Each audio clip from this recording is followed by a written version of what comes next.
¿Con qué pagaremos? Amor tan inmenso del Señor hacia nosotros, los pecadores. Esto es lo maravilloso de que Dios nos ama a pesar de que somos pecadores, a pesar de que somos gente que hemos fallado, que estábamos destituidos de su gloria. Ahora hemos sido reconciliados con Él por medio del Señor Jesucristo. En esta mañana daremos continuidad a nuestro estudio del Sermón del Monte. Específicamente estudiaremos la primer bienaventuranza. Mateo capítulo 5, el versículo 3, será la base de nuestra meditación.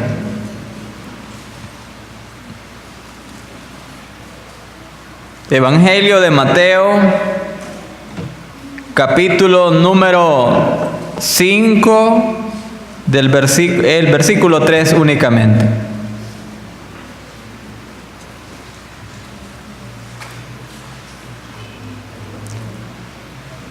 Dice así la palabra de Dios: bienaventurados los pobres en espíritu, porque de ellos es el reino de los cielos. Nuevamente lo leemos. Bienaventurados los pobres en espíritu, porque de ellos es el reino de los cielos. Amén. Pensemos juntos en el tema la dicha de estar en bancarrota espiritual. Las bienaventuranzas, mis hermanos, mis hermanas, pronunciadas por nuestro Señor Jesucristo al inicio del Sermón del Monte, son declaraciones sencillas, pero con gran profundidad espiritual. Estas bienaventuranzas describen las cualidades que debe poseer cada seguidor de Cristo. Es decir, de que todos los cristianos deben o deberían manifestar en sus vidas cada una de las virtudes mencionadas en estas bienaventuranzas. Notemos de antemano que estas cualidades que el Señor menciona no vienen con nosotros desde el nacimiento, sino que son obradas en nuestra vida por la acción del Espíritu Santo. Note usted de que Jesús elogia cada virtud y a cada persona que la exhibe se declara que ella es bienaventurada o bendita. Algunos comentaristas han explicado las bienaventuranzas como el camino indicado por Jesucristo para alcanzar la felicidad humana.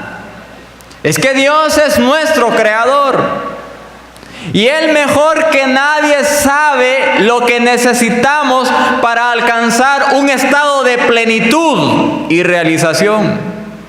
Y no hay duda alguna de que existe una conexión íntima entre la santidad y la felicidad humana, como acá se hace ver en el pasaje bíblico. Notemos algo, hermanos, que en cada una de estas bienaventuranzas se prometen bendiciones.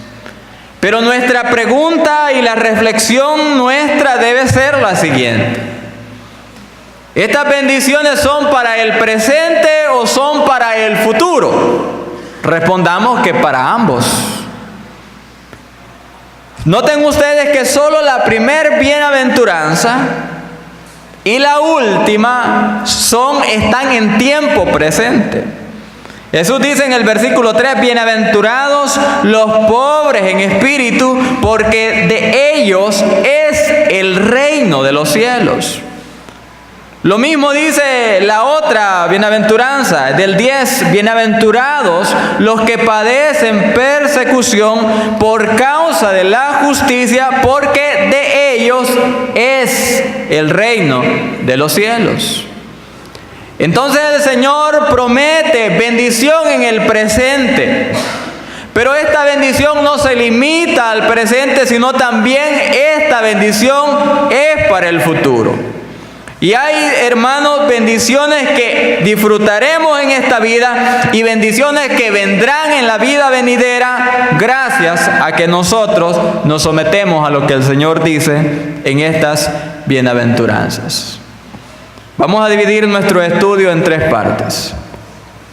Es clave definir quiénes son los pobres en espíritu. Esa es la clave de esta bienaventuranza. Y vamos a hablar en primer lugar quiénes no son los pobres en espíritu. Después vamos a explicar quiénes son los pobres en espíritu. Y por último vamos a considerar la bendición que se promete a quienes son pobres en espíritu. Iniciemos. ¿Quiénes no son los pobres en espíritu?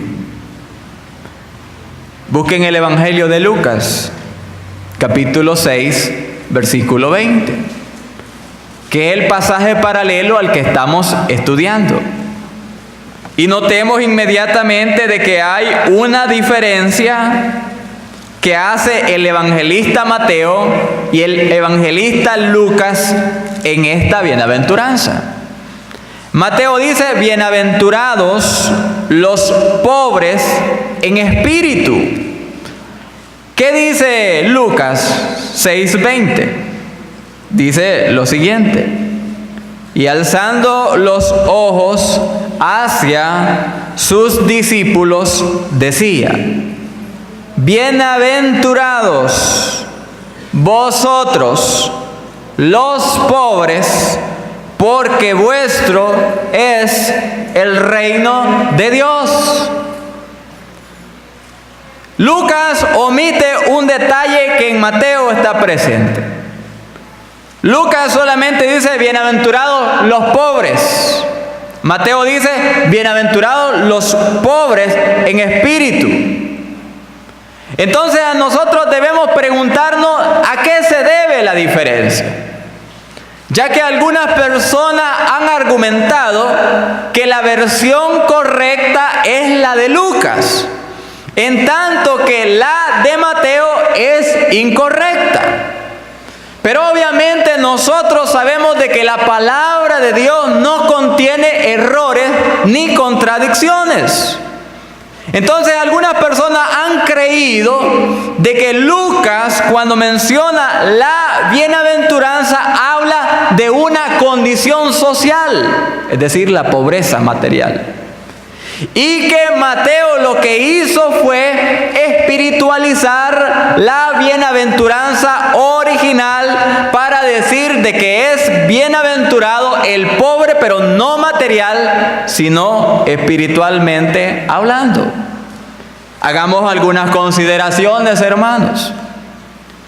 Es a través del estudio de los evangelios que nosotros hacemos una simple conclusión: de que el Señor Jesucristo promovió un reino y recompensas espirituales, no materiales. ¿Recuerdan ustedes que cuando Satanás tentó a Jesús en el desierto, Satanás le dijo que convirtiera las piedras en pan? ¿Qué hizo Jesús? Se negó a tal cosa. Cuando el Señor alimentó a los 5,000, el Evangelio de Juan nos dice de que la gente se sorprendió de aquel milagro y quiso hacer rey a Jesús. Quiso nombrarlo un rey terrenal, pero Jesús se retiró al monte, dando a entender que su reino y sus bendiciones en el momento de su ministerio no eran de índole material, sino de índole espiritual. Entonces, aquí estamos hablando, hermanos, de aquellos que son pobres, pero no materialmente. Estamos hablando de aquellos que son pobres en el sentido espiritual. ¿Qué no significa ser pobre en espíritu? Bueno, ser pobre en espíritu no significa ser nervioso. Ser pobre en espíritu no significa ser tímido. Ser pobre en espíritu no significa ser débil. Ser pobre en espíritu no significa ser inseguro. Porque debemos reconocer lo siguiente, de que cada uno de nosotros nacemos con cierto temperamento. Y ese temperamento pues nos acompaña a lo largo de toda nuestra vida. Y hay personas que por naturaleza tienen estas cualidades en su propio ser, que son nerviosas, que son tímidas, que son débiles, que son inseguras. Pero aquí no se está hablando de nuestro temperamento. Es claro de que Jesús no está hablando de algo que existe desde que nacemos. Ya que, hermanos, nosotros debemos entender esto. Aquí se habla de una virtud espiritual. Algo que está presente en la vida de una persona, pero está muy distante a ser parte de nuestro propio temperamento natural. Entonces, en segundo lugar, definamos quiénes son en verdad los pobres en espíritu. Regresando al Evangelio de Mateo 5. Jesús dice: bienaventurados los pobres en espíritu, porque de ellos es el reino de Dios. Hermanos, esta bienaventuranza está estructurada en un orden lógico. Es decir, que Jesús la pronunció primero porque es la clave de las bendiciones que vienen a continuación. Como ustedes notan, aquella persona que es pobre en espíritu es aquella persona que hereda, es aquella persona que posee, que tiene acceso al reino de los cielos. Entonces esta es clave para las otras bienaventuranzas que le siguen, porque es la característica inicial y fundamental para convertirse en cristiano y para vivir la vida de fe. Una persona que es pobre en espíritu es aquella que tiene las puertas abiertas para convertirse en un hijo de Dios, pero al mismo tiempo está capacitado para vivir su vida cristiana. El Antiguo Testamento, por tanto, nos provee el trasfondo de esta bienaventuranza. Porque al principio en el Antiguo Testamento, cuando se hablaba de pobre, obviamente se refería a personas en necesidad material. Pero poco a poco aquel término pobre fue cambiando, mis hermanos. Debido a que la persona necesitada no tenía otro refugio que Dios, la pobreza llegó a tener un significado espiritual y se identificó a esa persona como alguien que humildemente depende de Dios para cada necesidad de su vida. Clarifiquémoslo con dos versículos. Salmo 34, versículo número 6. Porque ya el Antiguo Testamento hace mención de los pobres, pero en el sentido espiritual, como aquella persona que se refugia solo en Dios, que depende humildemente de Dios para cada necesidad. Salmo 34:6 dice lo siguiente: este pobre clamó y le oyó Jehová y lo libró de todas sus angustias. Vean cómo el escritor del Salmo se describe a sí mismo. Se describe como un pobre. Y noten cuál es la conexión que tiene tal pobreza. Está conectado con una dependencia total de Dios. Porque dice, este pobre clamó y le oyó Jehová y lo libró de todas sus angustias. Un versículo más. Isaías 57:15. Isaías 57:15.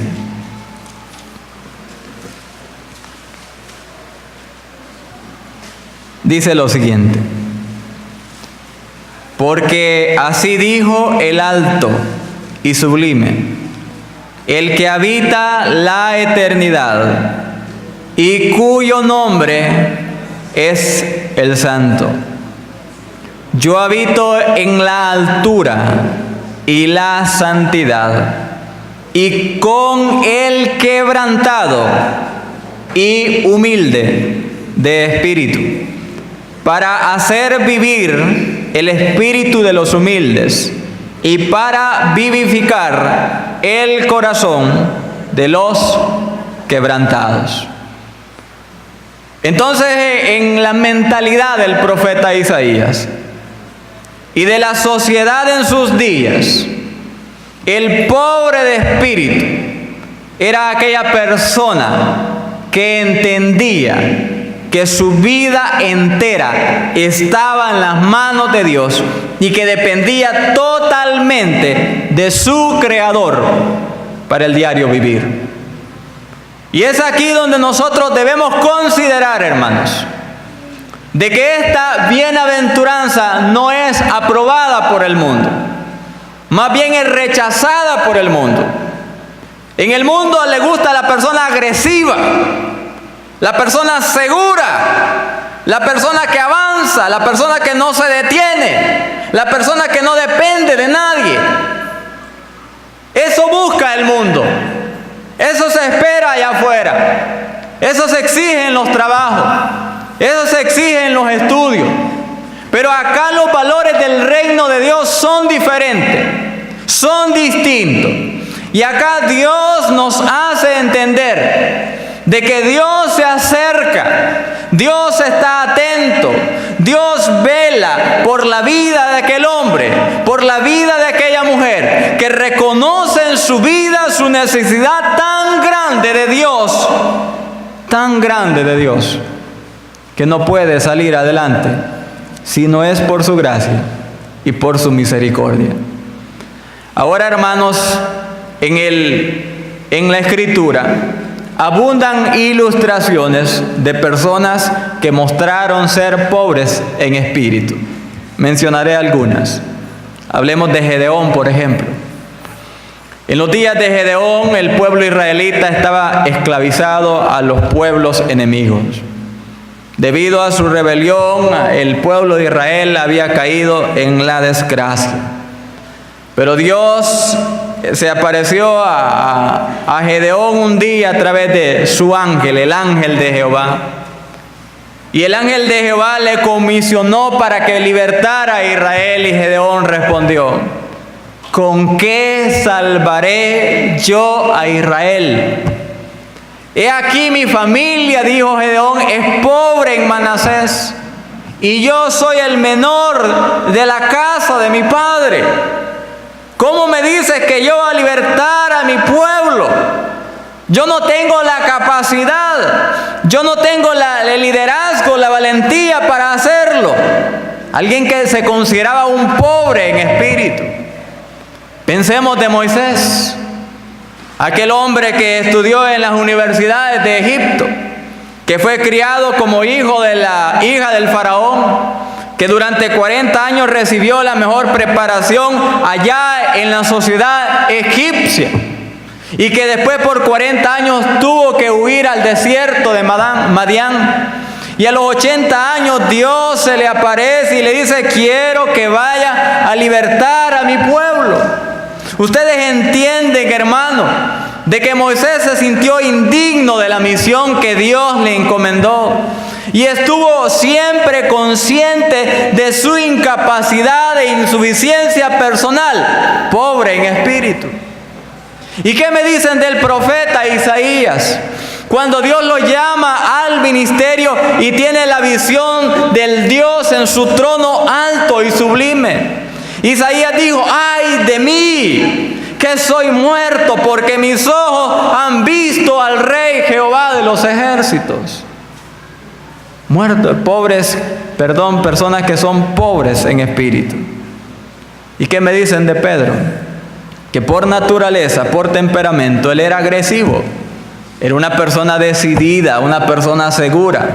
Pero cuando el Señor lo llama al ministerio, después de hacer el milagro de que ellos encontraran multitudes de peces, Pedro, cuando llega a la playa, se postra de rodillas ante el Señor y le dice: apártate de mí, Señor, porque soy hombre pecador. Entonces el pobre en espíritu es quien reconoce que está en bancarrota espiritual. Es aquel que sabe que no tiene nada en la vida sin Dios. Es que entiende esta persona que es un pobre pecador, que está bajo la ira de Dios y no merece otra cosa más que el juicio. Pero aún con esta conciencia de su indignidad personal, el pobre en espíritu se acerca a Dios y, como aquel publicano que fue a orar al templo, le dice a Dios: Dios, sé propicio a mi pecador. Ten misericordia de mí. Soy un hombre emproblemado. Soy una mujer emproblemada. Estoy lleno de desesperación. Me encuentro en la miseria. Estoy turbado en cuanto a las decisiones que debo tomar. No entiendo el camino que debo seguir en la vida. Dios, ayúdame. Es reconocer, hermanos, que no tenemos nada que ofrecer, nada que reclamar, nada con lo cual comprar el favor de Dios. Nos unimos a aquella letra de un antiguo himno que dice: tal como soy, en aflicción, expuesto a muerte y perdición, buscando vida y perdón, bendito Cristo, heme aquí. Cuando se es pobre en espíritu, esto significa que el orgullo está ausente de la vida, que la autoconfianza se hace a un lado para confiar en el Señor. Apocalipsis capítulo número 3.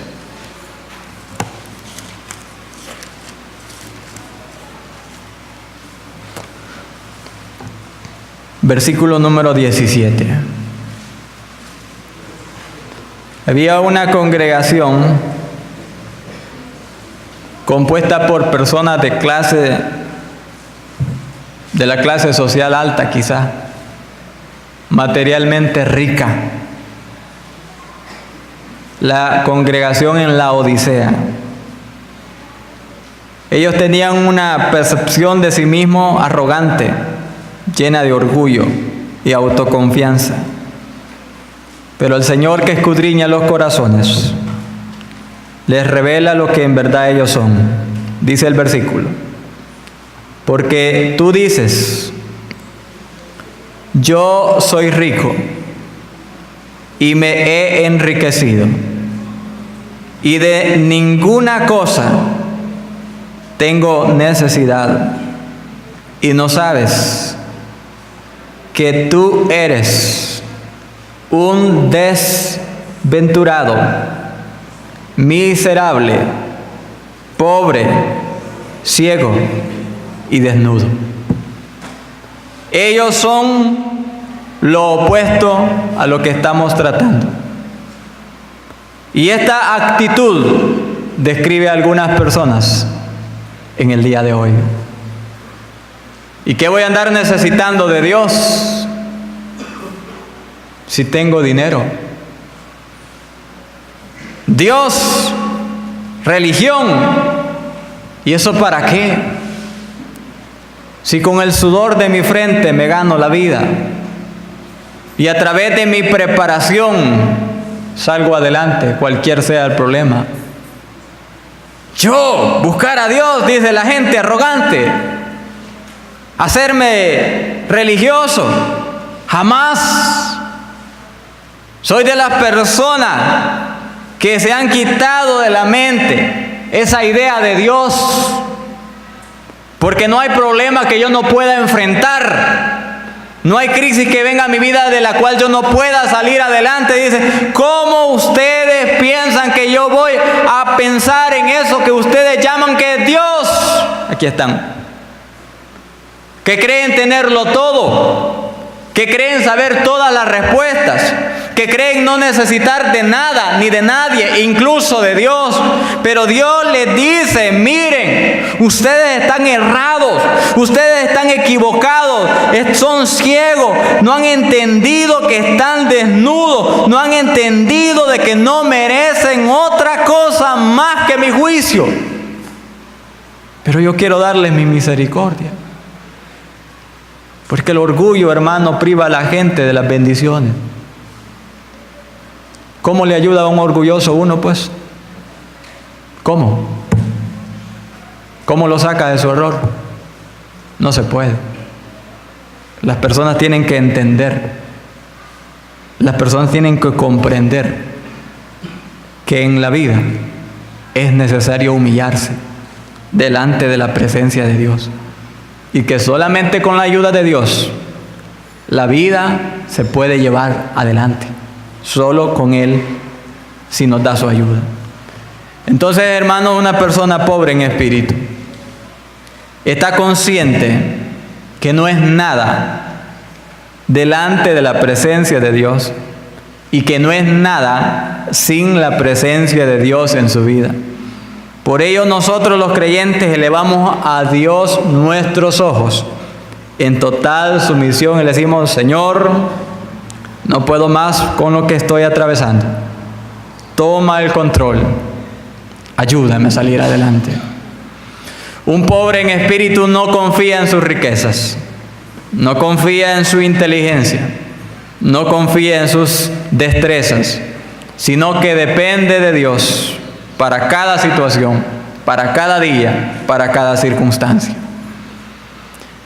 En tercer lugar, notemos, hermanos, de que aquí se hace una promesa a los pobres en espíritu.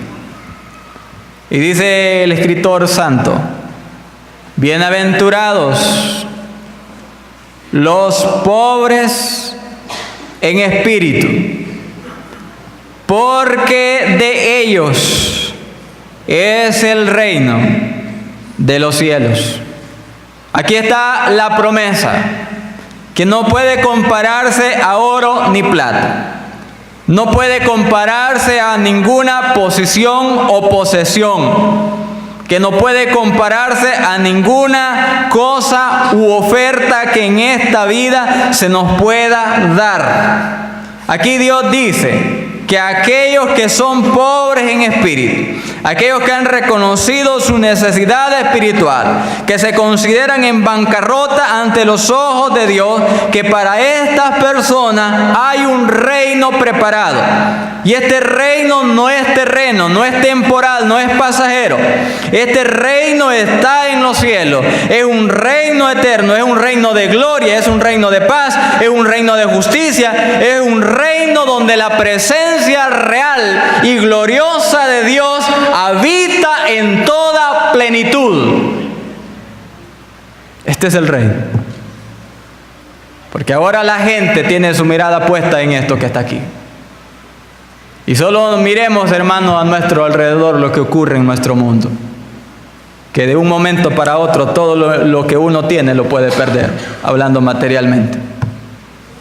Si no, pregúntenle a muchas personas en esas islas del Caribe, donde han quedado completamente devastadas a causa de estos huracanes.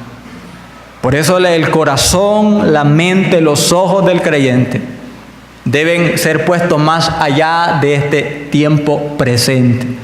Y debemos mirar el reino de los cielos, al cual se nos ha provisto entrada mediante la fe que hemos puesto en nuestro Señor Jesucristo. Es que, hermano, nadie puede entrar al reino de los cielos hasta que entienda que Él no puede lograrlo por sus méritos. ¿Cuánto insistimos nosotros en persuadir a la gente para que dejen de confiar en su moralidad para ir al cielo?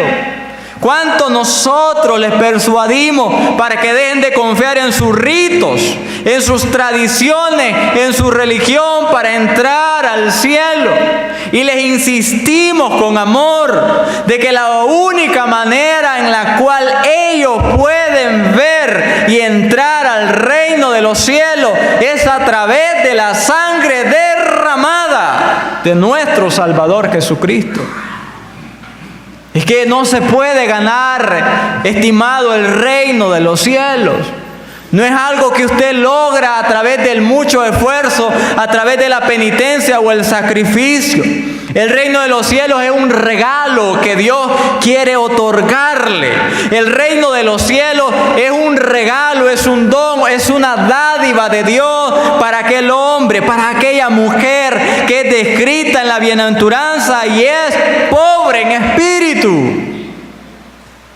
Es decir, de que ellos reconocen que necesitan la misericordia de Dios para entrar a su presencia y por tanto se abandonan a los pies de Jesús para recibir el perdón de sus pecados, para gozar de la aceptación ante Dios y recibir el regalo glorioso de la salvación eterna.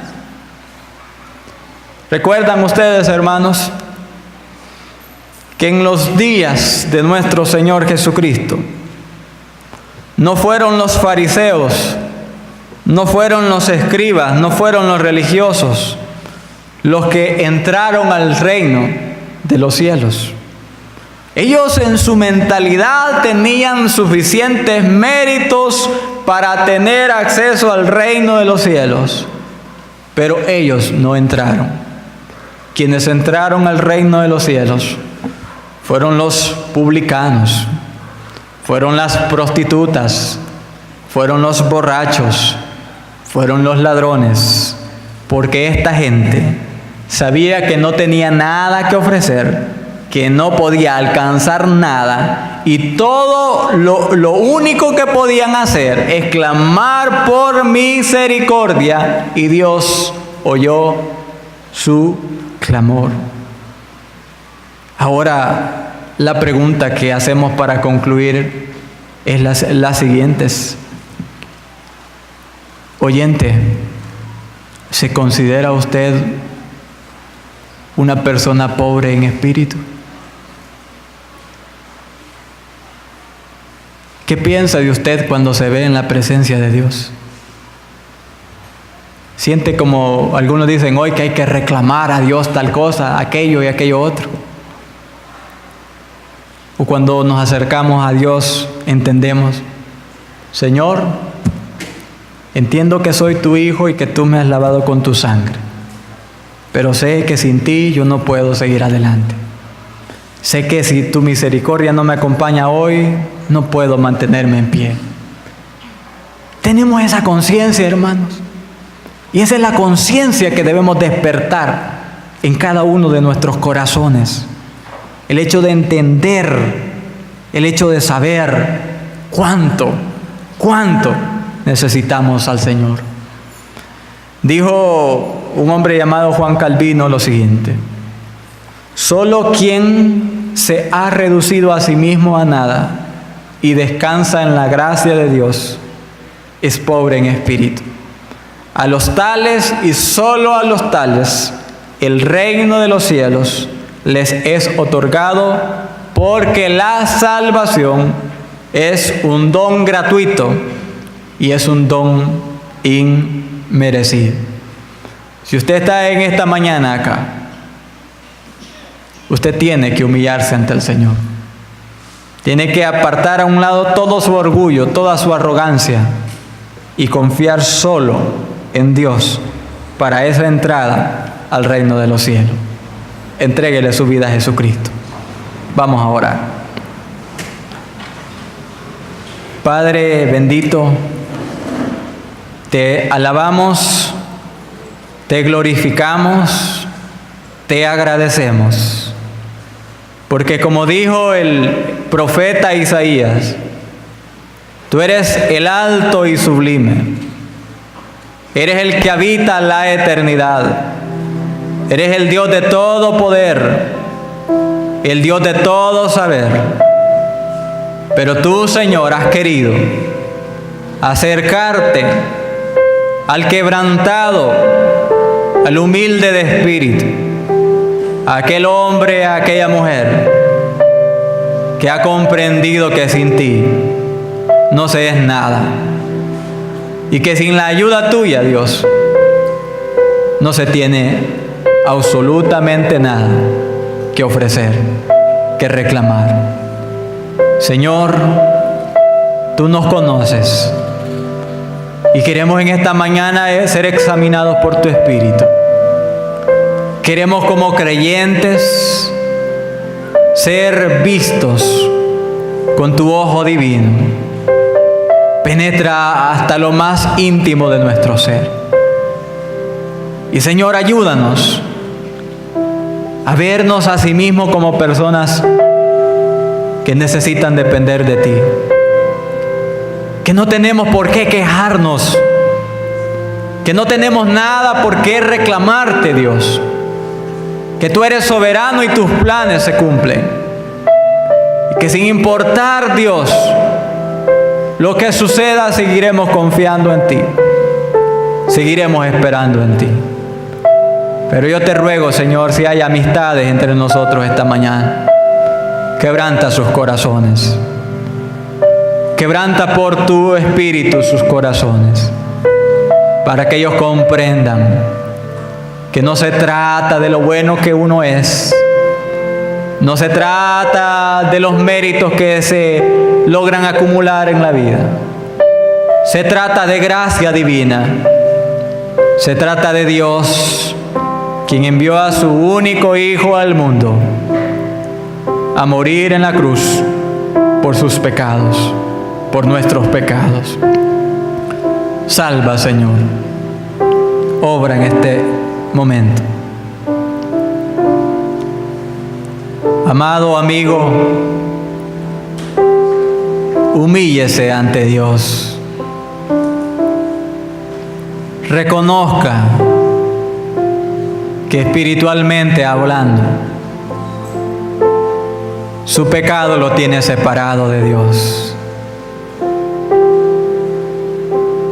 Reconozca que solo la sangre de Cristo tiene el poder para salvar y cambiar su vida. Entréguele hoy su vida a Jesucristo. Entréguele su vida al Señor.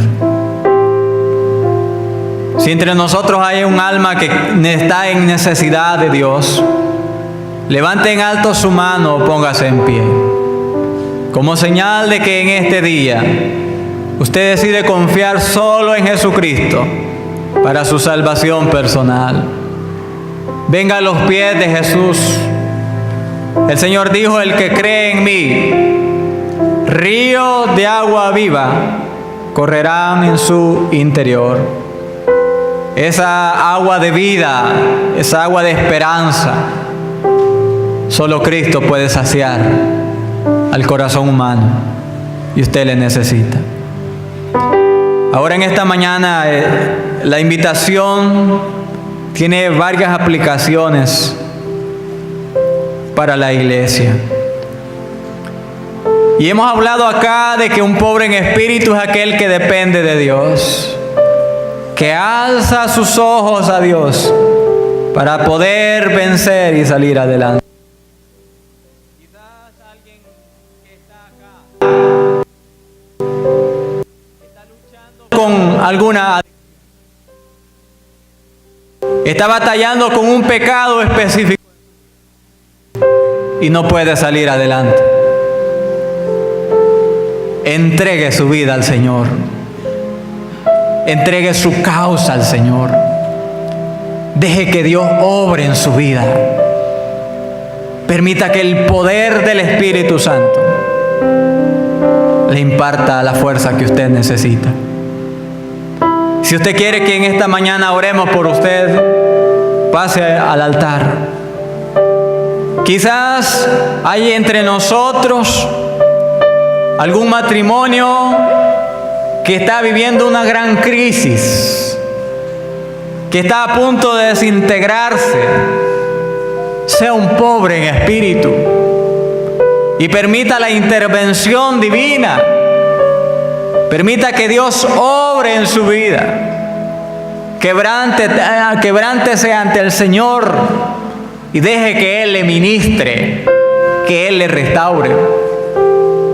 Quizás acá entre nosotros hay una persona que durante toda la vida ha buscado o ha tratado por su esfuerzo de salir adelante.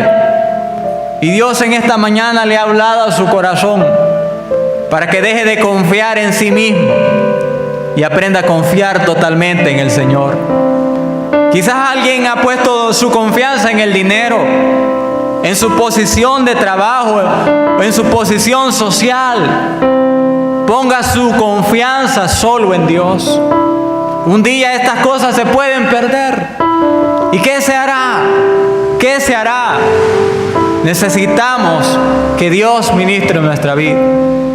Quizás alguien está pasando una situación tal que ya se encuentra desesperado, ya se encuentra totalmente desahuciado.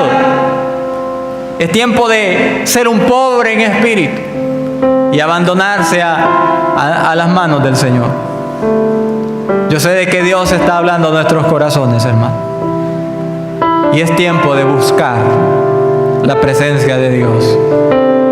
Es tiempo de dejar de confiar en nuestras destrezas y confiar en el poder soberano del Señor.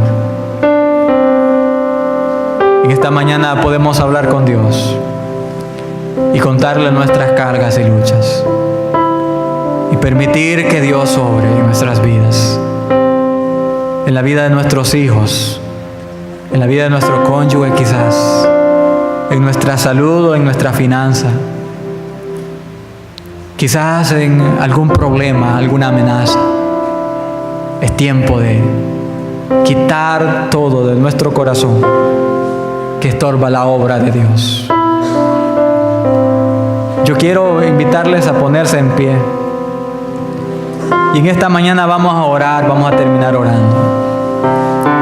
Yo deseo orar por ustedes, hermanos.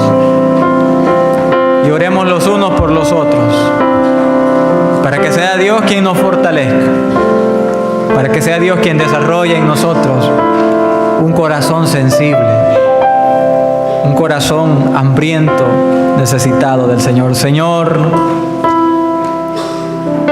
tenemos tantas necesidades, tenemos tantos problemas que agobian nuestra vida.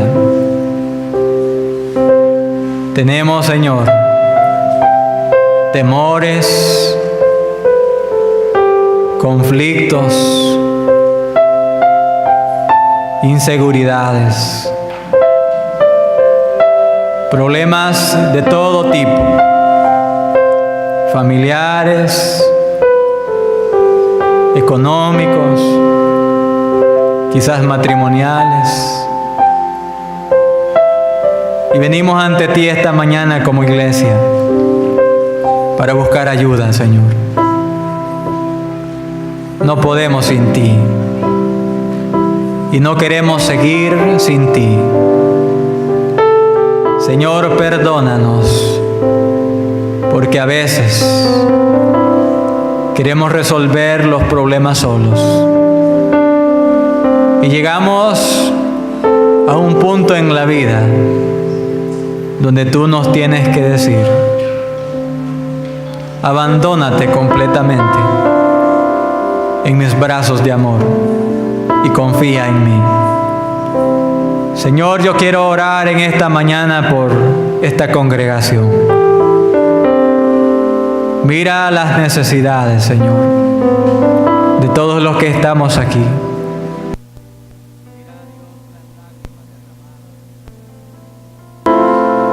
Cuando la soledad visita los corazones de tus hijos e hijas. Mira, Dios, ese corazón que se encuentra destrozado. Mira esa vida que está atada, Señor, al pecado, o quizás gobernada, Señor, por el pasado que le atormenta con la culpa. Da libertad a nuestras almas, oh Dios.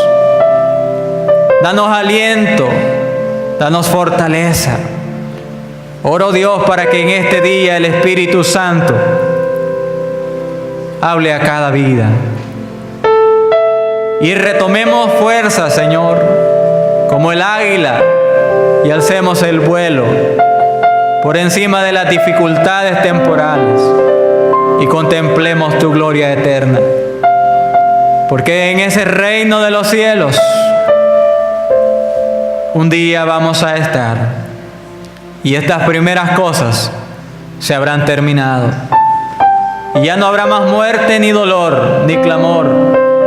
Ya no habrá más enfermedad. Ya no estaremos angustiados, Señor, por la inseguridad. Ya no veremos los embates de la naturaleza causando estragos y muertes. Estaremos contigo por los siglos de los siglos. Señor, yo te pido que cada niño que tiene una fe sencilla confíe en ti. Oro por los jóvenes, por las hermanas y los hermanos. Que la presencia tuya, Señor, nos alimente. Sácanos adelante en victoria, Señor. Y ayúdanos cada día a depender de ti. Ayúdanos a confiar en tu poder. Ayúdanos a creer en tu divino amor hacia cada uno de nosotros.